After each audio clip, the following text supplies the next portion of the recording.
राधे राधे, हरे कृष्णा। आप सभी का दिन शुभ हो। आज दिनांक है 27 जनवरी और दिन है मंगलवार और आज माघ माह के शुक्ल पक्ष की नौमी तिथि पूरा दिन रहकर शाम 7:05 पर समाप्त होगी। इसके बाद दसवीं तिथि प्रारंभ होगी और आज ब्रह्म मुहूर्त सुबह 5:36 से लेकर 6:24 तक रहेगा।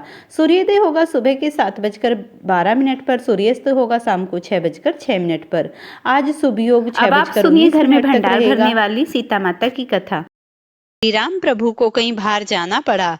सीता माता हर रोज का नित्य नियम किया करती थी। वह हर रोज श्री राम को कथा सुनाया करती थी। एक दिन श्री राम भगवान को किसी काम के लिए बाहर जाना पड़ गया तो सीता माता कहने लगी कि प्रभु, मेरा तो 12 वर्ष का नित्य नियम है, अब मैं बाहर जाएंगे तो मैं कथा किसको सुनाऊंगी। श्री राम ने कहा, तुम कुएं की पाल पर जाकर बैठ जाओ, वहां औरतें पानी भरने आती हैं, उन्हें तुम अपनी कथा सुना देना।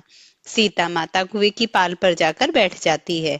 एक स्त्री आई, उसने रेशम की जरी साड़ी पहन रखी थी और सोने का घड़ा ले रखा था। सीता माता उसे देखकर कहती है, बहन, मेरा 12 वर्ष का नित्य नेम सुन लो।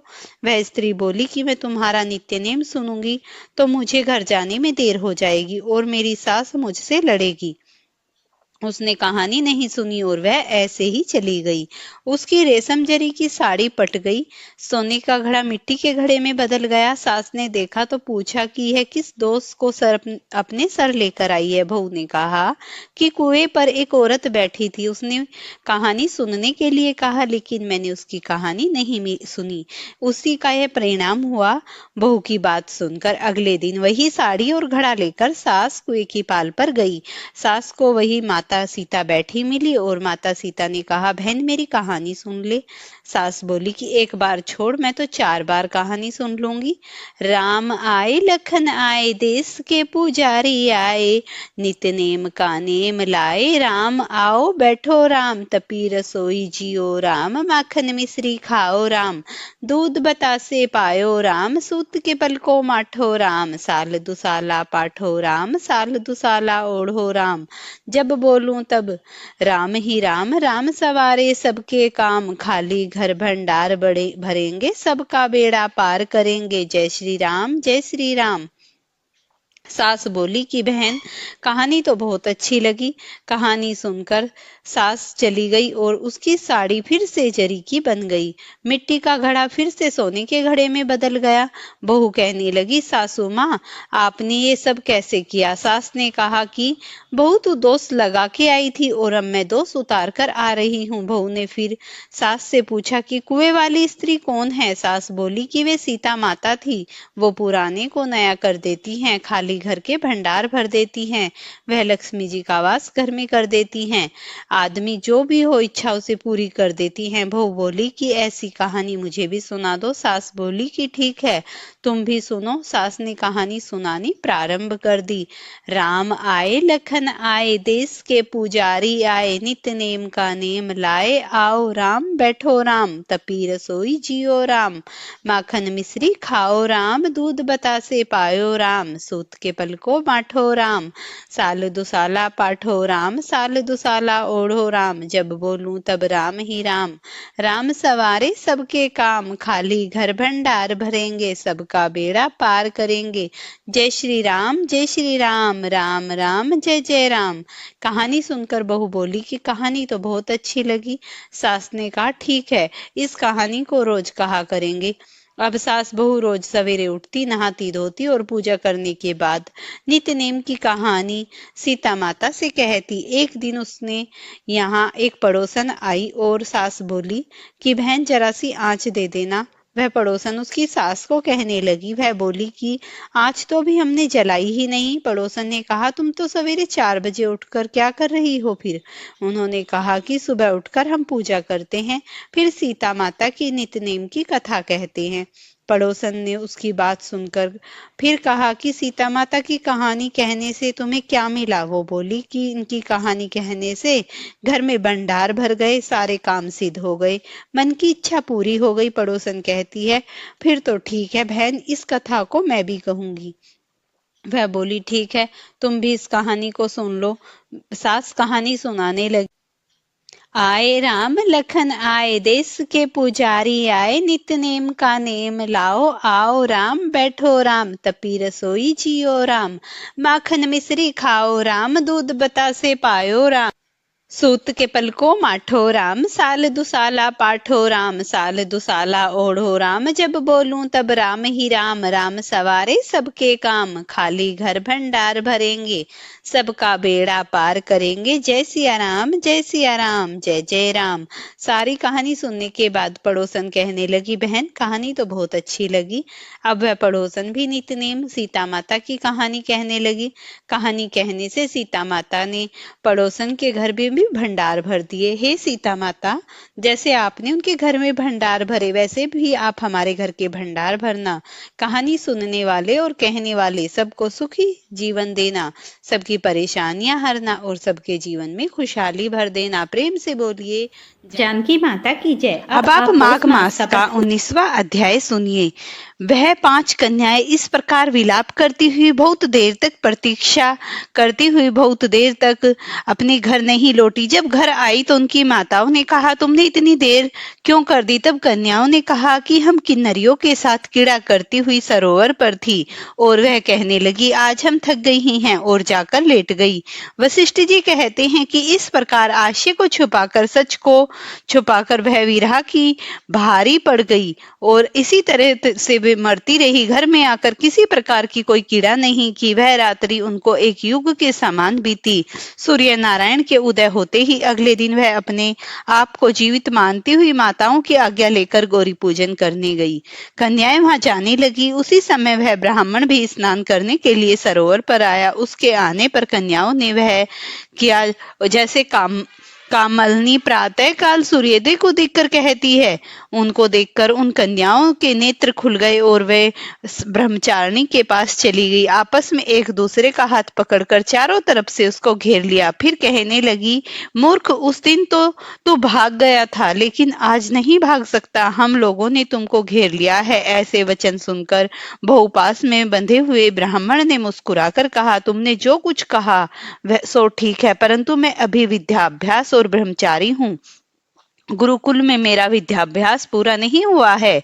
पंडित जी को चाहिए जिस आश्रम में वह रहे उसका धर्म का पालन हो। इस आशय में मैं विवाह नहीं करना अधर्म नहीं समझता। अपने व्रत का पालन करके और फिर गुरु की आज्ञा पाकर ही विवाह कर सकता हूँ। सबसे पहले मैं कोई विवाह नहीं करूंगा। यह बात सुनकर वह कन्याएं इस प्रकार बोली जैसे वैशाख मास में कोयल बोलती है। कहने लगी कि धर्म से अर्थ और काम से काम और काम से धर्म के फल का प्रकाश होता है। ऐसे ही पंडित लोग और शास्त्र कहते हैं। हमारा काम सहित धर्म की अधिकता से हम आपके पास आई हैं, सो आप पृथ्वी पर सब भोगों को भोगिए। उस ब्राह्मण ने कहा, तुम्हारा कहना सत्य है, किंतु मैं अपने व्रत को समाप्त करके ही विवाह कर सकता हूँ, उससे पहले नहीं कर सकता। तो वे कन्याएं समझाते हुए कहने लगी, तुम मूर्ख हो। अनोखी औषधि, ब्रहा बुद्धि, रसायन सिद्धि, अच्छे कुल की सुंदर नारियां और मंत्र जिस समय प्राप्त हो तुरंत ही ग्रहण कर लेना चाहिए। कार्य को टालना अच्छा नहीं होता। केवल भाग्य वाले पुरुष ही प्रेम पूर्ण अच्छे कुल से उत्पन्न स्वयंवर चाहने वाली कन्याओं को प्राप्त होते हैं। अरे कहाँ हम अनोखी नारियां और कहाँ आप तपस्वी बालक। यह बेमेल का मेल है। मिलने में विधाता की ही चतुराई है। इस कारण आप हम लोगों के साथ गंधर्व विवाह कर लीजिए। इनके ऐसे वचन सुनकर उस धर्मात्मा ब्राह्मण ने कहा कि वर्ती रहकर मैं इस समय विवाह बिल्कुल नहीं करूंगा। मैं स्वयंवर की इच्छा नहीं करता। इस प्रकार उसके वचन सुनकर अब तो उन कन्याओं को एक दूसरे का हाथ पकड़ा हुआ था। अपने अपने हाथ छुड़ाकर अपने आप को पकड़ लिया। सुशील और सरोवर ने उनकी भुजाओं को पकड़ लिया। सुतारा ने आलिंगन किया और चंद्रिका ने उनके साथ मुख चूम लिया। परंतु फिर उनको क्रोधित होकर उसने श्राप दे डाला कि तुम डायन की तरह मुझसे चिपटी हो, इस कारण तुम पापसिनी हो जाओ। श्राप देने पर वह उसको छोड़कर अलग खड़ी हो गई। उन्होंने कहा, हम निरपराधियों को बेकार ही क्यों श्राप दे डाला? तुम्हारी इस धर्मज्ञता को तुमको धिक्कार है। अरे प्रेम करने वालों से बुराई करने वालों का सुख दोनों लोकों में नष्ट हो जाता है। इसीलिए तुम भी हम लोगों के साथ ही पिशाच हो जाओ। तब वे आपस के क्रोध से सरोवर और पिशाच पिशाचिनियां हो गए और सब पिशाच पिशाचिनियां कठिन शब्दों से चिल्लाते हुए अपने आप को कर्मों को भोगने लगे। वशिष्ठ जी कहते हैं कि हे राजन, इस प्रकार वह पिशाच उस सरोवर के इधर उधर फिरते रहे। बहुत समय के बाद मुनियों में श्रेष्ठ लोमस ऋषि पौष शुक्ला चतुर्दशी को उस अछोद सरोवर पर स्नान करने के लिए आए। जब भूख और प्यास से दुखी इन पिशाचों ने उनको देखा तो उनकी हत्या करने के लिए गोल बांधकर उनको चारों तरफ से घेर लिया। वेदनिधि ब्राह्मण भी वहां आ गए और उन्होंने लोमस ऋषि को साष्टांग प्रणाम किया। वे पिशाच ऋषि के तेज से सबको ठहर नहीं सके और दूर जाकर खड़े हो गए। विधि विधान हाथ जोड़कर लोमस ऋषि से कहने लगे कि भाग्य से ही गंधर्वों फिर के उन्होंने साथ गंधर्व दर्शन कन्या होते और हैं। अपने पुत्र का परिचय देकर सारा वृत्तांत कह सुनाया। फिर उन्होंने कहा कि हे मुनिवर, यह सब आप ही श्राप मोहित होकर आपके सम्मुख खड़े हैं। आज इन बालकों का निस्तार होगा, जैसे सूर्योदय से अंधेरे का नाश हो जाता है। वशिष्ठ मुनि कहने लगे कि पुत्र के दुख से दुखी हुए वेदनिधि ब्राह्मण के ऐसे वचन सुनकर लोमस ऋषि के नेत्रों से जल भर आया और वेदनिधि से कहने लगे कि मेरे प्रसाद से बालकों को शीघ्र स्मृति पैदा हो। मैं उनका धर्म कहता हूँ, जिससे इसका आपस का ज्ञान विलीन हो जाएगा। हरे कृष्ण। आज के माघ महात्म में बस इतना ही। अब सुनिए आप आज की भागवत कथा। श्री विदुर जी ने पूछा, हे भगवान, शंभु मनु का वंश बड़ा आदरणीय माना गया है। उसमें मथुन धर्म के द्वारा प्रजा की वृद्धि हुई थी। अब आप मुझे उसे भी सुनाइए। हे ब्राह्मण, आपने कहा कि शंभु मनु के पुत्र प्रियव्रत और उत्तानपाद ने सातों दीपों वाले धर्म का पूर्व धर्म पालन किया था तथा उनकी पुत्री जो देवभूति नाम से विख्यात थी, कर्दम प्रजापति को बिहाई गई थी। देवभूति योग के लक्षण यम आदि से संपन्न थी। उससे महायोगी कर्दम जी ने कितनी संतानें उत्पन्न की, वह सब प्रसंग आप मुझसे सुनाइए। मुझे उनके सुनने की बड़ी इच्छा है। इसी प्रकार भगवान रुचि और ब्रह्मा जी के पुत्र दक्ष प्रजापति ने भी मुनि मनु जी को कन्याओं का पाणी ग्रहण करने का प्रकार क्या क्या संतानें उत्पन्न की है, सब चरित्र भी मुझे सुनाइए। तब मैत्रेय जी कहने लगे कि विदुर जी, जब ब्रह्मा जी ने भगवान कर्दम को आज्ञा दी कि तुम संतान की उत्पत्ति करो, तब उन्होंने 1000 वर्षों तक सरस्वती नदी के किनारे पर तपस्या की। वे एकाग्र मन से प्रेम पूर्वक पूर्वजों के उपचार द्वारा शाश्वत वरदान पूर्वक श्रीहरि की आराधना करने लगे। तब सतयुग के प्रारंभ में कमल नयन भगवान श्रीहरि ने उनकी तपस्या से प्रसन्न होकर उन्हें अपने शब्द स्वरूप से मूर्तिमान होकर दर्शन दिए। अब आप सभी भक्तजन कृपया ध्यान पूर्वक सुनिए। भगवान की यह भव्य मूर्ति सूर्य के समान तेजोमय थी। वे गले में श्वेत कमल और कुमुद की माला पहने हुए थे।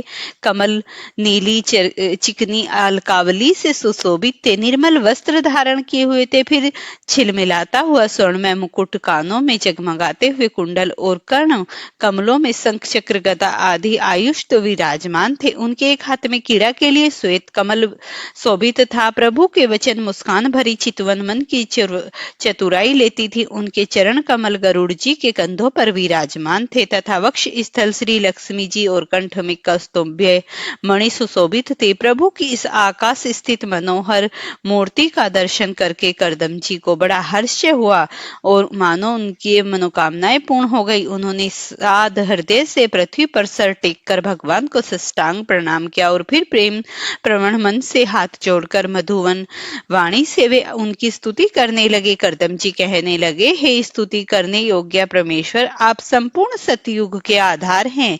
योगी जन उत्तरोत्तर शुभ योनियों में जन्म लेकर अंत में योगस्थ होकर आपको दर्शन की इच्छा क्या करते हैं। आज आपको वही दर्शन पाकर हमारे नेत्र धन्य हो गए। आपके चरण कमल भाव सागर पार जाने के लिए एक जहाज है, जिसकी बुद्धि आपकी माया से मरी हुई है। वे ही उन तुच्छ क्षणिक विषय सुखों से के लिए जो नरक में भी मिल सकते हैं, उन चरणों का आश्रय लेते हैं। किंतु स्वामिनी, आप उन्हीं विषय भोग दे देते हैं। हे प्रभु, आप कल्पवृक्ष हैं। आपके चरण समस्त मनोरथों को पूर्ण करने वाले हैं। मेरा हृदय काम क्लुषित है। मैं भी आप के अनुरूप स्वरूप वाली और गृहस्थ धर्म के पालन में सहायक शीलावती कन्या से विवाह करने के लिए आपके चरण कमलों की शरण में आया हूँ। हे श्रेश्वर, आप संपूर्ण लोकों के अधिपति हैं। नाना प्रकार के कामनाओं में फंसे हुए यह लोक आपकी वेदवाणी रूप डोरी में बंधे हैं। हे धर्म मूर्ति,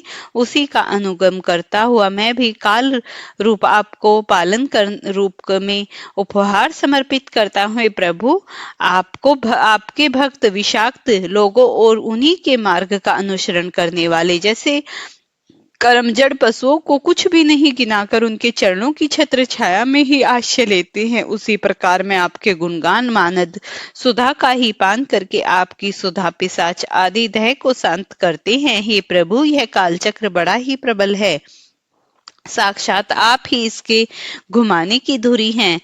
अधिक मास सहित 13 महीने अरे हैं, 360 दिन जोड़े हैं, 6 ऋतुएं नेमी हैं, अनंत क्षण पलों का इसी में पत्राकार धाराएं हैं, 3 चातुर्मास इसके आधारभूत नाभि हैं।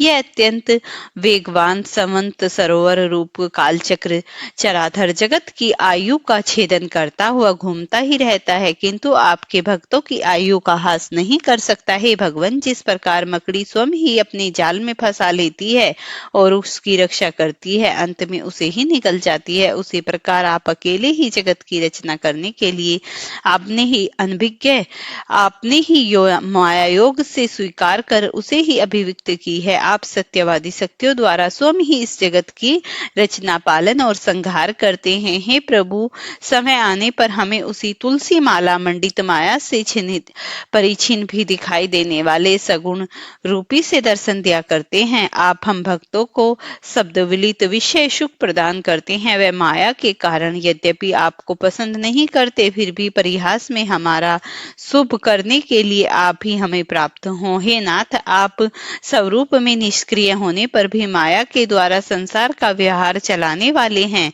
तथा थोड़ी सी उपासना करने पर भी आप समस्त अभिलिषित वस्तुओं से हर्ष हुआ करते हैं। आपके चरण वंदनीय है, मैं आपको बारंबार नमस्कार करता हूँ। प्रेम से बोलिए श्री हरि विष्णु भगवान की जय हो। प्रिय भक्तों, अगर आपको ये कथाएं पसंद आई हो तो इसे लाइक और शेयर करना, चैनल पर नए हैं तो चैनल को सब्सक्राइब करना।